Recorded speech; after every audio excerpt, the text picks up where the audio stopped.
Hello everyone, commerce अध्ययन में हम देखने वाले हैं कॉस्ट अकाउंटिंग में मार्जिनल कॉस्टिंग।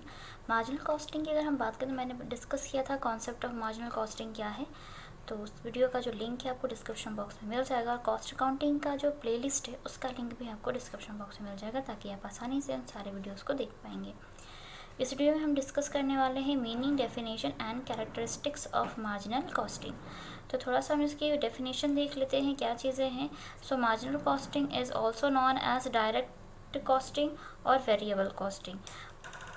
कुछ बच्चों का कहना होता है कि मैम आप एज इट इज़ बुक का छाप देते हो, बट ऐसा नहीं है बच्चे। जो बुक में इंपॉर्टेंट पॉइंट्स होते हैं मैं उन्हें ही आपके साथ डिस्कस करती हूँ, ठीक है। अदरवाइज़ जो टीचर्स होते हैं वो भी बुक की हेल्प लेते हैं और हमें भी बुक की हेल्प लेनी होती है, क्योंकि इतना तो हमारे पास भी, हमारा जो माइंड है वो कंप्यूटर तो है नहीं कि हर चीज़ हमें याद होगी, तो हमें थोड़ी सी हेल्प लेनी होती है, ठीक है। बट चीज़ें हमें पता होती हैं ताकि हम आसानी से आपको एक्सप्लेन कर पाएँ। अब अगर हम यहाँ पर थोड़ी सा देख लें, so marginal costing is also known as direct costing और वेरिएबल कॉस्टिंग। हम सभी को पता है, मैंने फर्स्ट वीडियो में आपके साथ डिस्कस की थी ये बात कि जो मार्जिनल कॉस्टिंग होती है हम उसे वेरिएबल कॉस्टिंग बोलते हैं या डायरेक्ट कॉस्टिंग भी बोलते हैं। वेरिएबल कॉस्टिंग को ही मार्जिनल कॉस्टिंग माना जाता है, ठीक है। उसको एज अ कंसिडर किया जाता है, जो भी आपकी वेरिएबल कॉस्ट होगी उसको मार्जिनल कॉस्टिंग के तौर पर कंसिडर करते हैं। डेफिनेशन की बात करें यहाँ पर, सो डेफिनेशन कुछ इस प्रकार है। Marginal costing is a costing method which charges the product with only those costs that vary directly with value। ये जो डेफिनेशन दी है उन्होंने दी है, उनका नाम है मैट्स, करी एंड फ्रैंक। इन तीनों लोगों ने ये डेफिनेशन दी है, ठीक है। सो मार्जिनल कॉस्टिंग क्या होता है? मार्जिनल कॉस्टिंग एक मेथड होता है जो कि आप क्या कर सकते हैं, कोई भी प्रोडक्ट है उस प्रोडक्ट की जो कॉस्ट होती है किस तरह से वो चार्ज होगी और उसकी जो भी कॉस्ट होगी जो डायरेक्टली वैरी करती होगी। वैरी का मतलब है जो चेंज होती रहती है, ठीक है। उसकी वैल्यू में चेंज होने की वजह से अगर वो जो भी चेंज आता है उसकी कॉस्ट में, वो क्या हो जाती है? मार्जिनल कॉस्ट होती है। वॉल्यूम समझ रहे हैं? जो भी प्रोडक्शन का काम है, अगर उसकी जो भी आपका प्रोडक्शन का काम हो रहा है उसकी मात्रा में ज़्यादा या कमी होती है, उसकी वजह से जो भी आपकी कॉस्ट है, टोटल कॉस्ट, उसमें जो भी चेंजेस आते हैं वो क्या हो जाता है? आपका मार्जिनल कॉस्टिंग हो जाती है। ये हमने पहले भी डिस्कस किया हुआ है फर्स्ट वीडियो में भी कि क्या होता है। मैंने सोचा कुछ डेफिनेशंस भी आपके सामने प्रेजेंट कर दी, क्योंकि बहुत सारे बच्चे ऐसे हैं जिनके पास बुक्स नहीं होंगी तो वो कहाँ से इसको देखेंगे, तो इसलिए मैंने सोचा मैं डेफिनेशन ले आती हूँ आपके सामने। Marginal costing is a technique of determining the amount of change in aggregate cost due to an increase in one unit over the existing level of production। अब अगर हम मार्जिनल कॉस्टिंग, जिसको आप सीमांत लागत बोलते हैं, क्या है? एक टेक्निक है, ठीक है। क्या डिटरमिन करने की टेक्निक है? जो भी आपकी कॉस्ट आती है उसको आप डिटरमिन कर पाते हैं। और किस तरह से ये होता है? जो भी आपकी एग्रीगेट कॉस्ट का मतलब यहाँ पर आपकी टोटल कॉस्ट से है, ठीक है। जो भी टोटल कॉस्ट होती है उस टोटल कॉस्ट में किस तरह से चेंजेस होता है अगर प्रोडक्शन में एक यूनिट इंक्रीज़ कर दी जाए, ठीक है। प्रोडक्शन में एक यूनिट इंक्रीज़ कर दी जाए, जैसे कि मान लीजिए अगर आप 100 यूनिट्स बना रहे थे तो इस पर 5000 आपकी कॉस्ट आ रही थी। इसको मैंने पहले वीडियो में भी इस एग्जांपल के थ्रू डिस्कस की थी इस बात को। और अगर अब आपकी जो प्रोडक्शन यूनिट्स हैं उसमें एक यूनिट को इंक्रीज़ कर दिया जाए, मीन्स 100 की जगह 101 यूनिट्स को प्रोडक्शन यहाँ पर हो रहा है और वहाँ पर आपकी कॉस्ट कितनी आ रही है? 505 आ रही है, 50 आ रही है, ठीक है।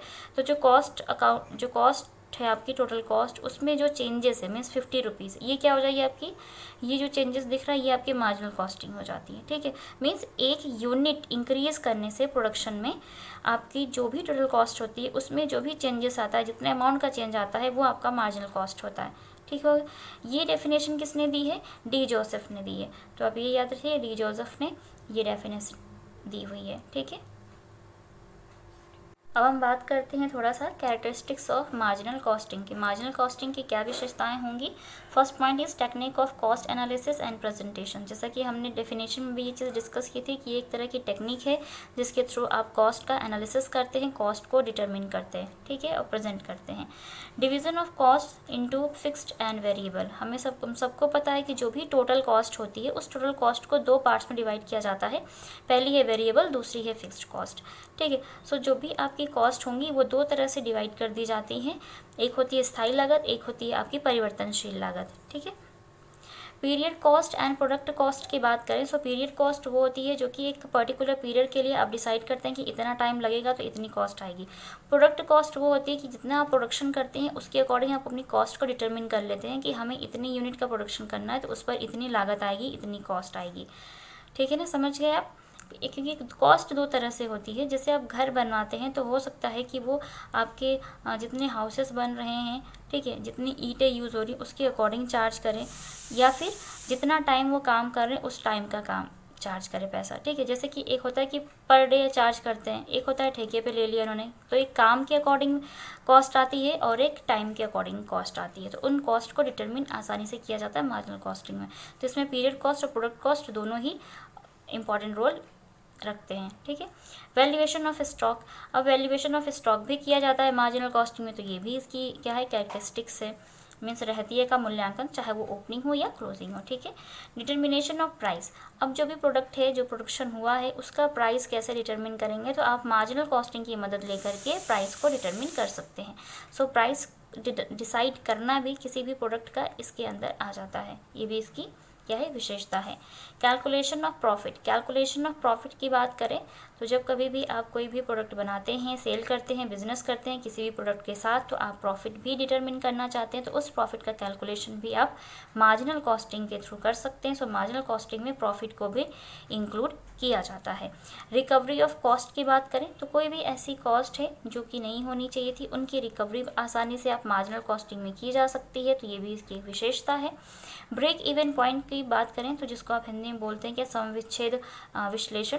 चीज़ों को हम क्या करते हैं कि अलग अलग पार्ट्स में डिवाइड करके उसको एनालिसिस उसकी करते हैं कि किस तरीके से चीज़ें हैं, क्या हैं और क्या किस तरीके से आता है। ब्रेक इवन पॉइंट हम कैसे फाइंड आउट करते हैं, ये सारी चीज़ें, ये आपकी बुक में एक अलग मतलब चैप्टर है पूरा, जिस पे इसको हम डिटेल में डिस्कस करेंगे कि ब्रेक इवन पॉइंट क्या होता है, ब्रेक इवन एनालिसिस क्या है इसके अंदर, और क्या क्या चीज़ें आ जाती हैं।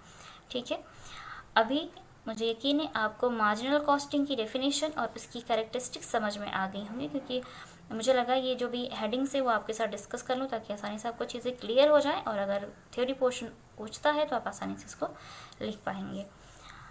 और अगर मैं आपको अच्छे से समझा पाया तो कमेंट सेक्शन में कमेंट करके ज़रूर बताएं। वीडियो अच्छे लगते हैं तो लाइक करें, चैनल पर नए विजिटर हो तो चैनल को सब्सक्राइब कर लें एंड बेल आइकन को प्रेस कर लें ताकि आपको आने वाली वीडियोस की नोटिफिकेशंस मिलती रहे। कमेंट सेक्शन में ये भी बता सकते हैं कि मैं किन टॉपिक्स पर आपके लिए वीडियोस लेकर आऊँ।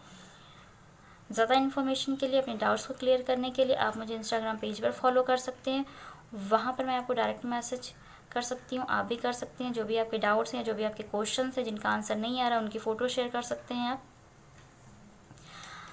तो आज की वीडियो में इतना ही, मिलते हैं नेक्स्ट वीडियो में, तब तक के लिए take care and thank you so much for watching this video.